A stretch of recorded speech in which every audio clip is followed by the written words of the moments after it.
உடல் எடை வேகமாக குறைய, அடிவயிறு தொப்பை குறைய இந்த செய்முறையை பயன்படுத்துங்க. நான் ரொம்ப குண்டா இருக்கேன், எனக்கு மேல் வயிறு ரொம்ப பெருசா இருக்கு, அடிவயிறு தொப்பையா இருக்கு அப்படின்னு சொல்றவங்க இந்த செய்முறையை ஒரு 7 நாள் மட்டும் பயன்படுத்துங்க. 7 நாள்ல உடல் எடை 3 கிலோ உங்க வெயிட் குறைய ஆரம்பிக்கும். செய்முறையை சொல்றேன், கரெக்டா கவனிங்க. சவ் சவ் இந்த காயை முழுசா ஒரு காய் மட்டும் வாங்கிக்கோங்க. வாங்கிட்டு அதை பாதியா கட் பண்ணி மேல் தோலை நீக்கிடுங்க. நீக்கினதுக்கு அப்புறம் அது துண்டு துண்டா கட் பண்ணிட்டு 1/2 லிட்டர் தண்ணி ஊத்தி அந்த துண்டு துண்டா கட் பண்ண அந்த அரை காயை போட்டு நல்லா கொதிக்க வைங்க. அது 200 ml ஆனதுக்கு அப்புறம் அதை வடிகட்டி அது கூட பெப்பர் கொஞ்சம் சேர்த்துக்குங்க, மிளகுத்தூள் கொஞ்சம் சேர்த்துக்குங்க, உப்பு கொஞ்சம் சேர்த்துக்குங்க.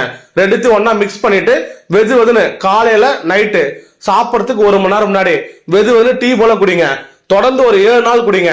இந்த 7 நாள்ல உங்களுக்கு அடி வயிறு தொப்பை குறைஞ்சிருக்கும், மேல் வயிறு தொப்பை குறைஞ்சிருக்கும், இடுப்பளவு உங்களுக்கு குறைஞ்சிருக்கும்.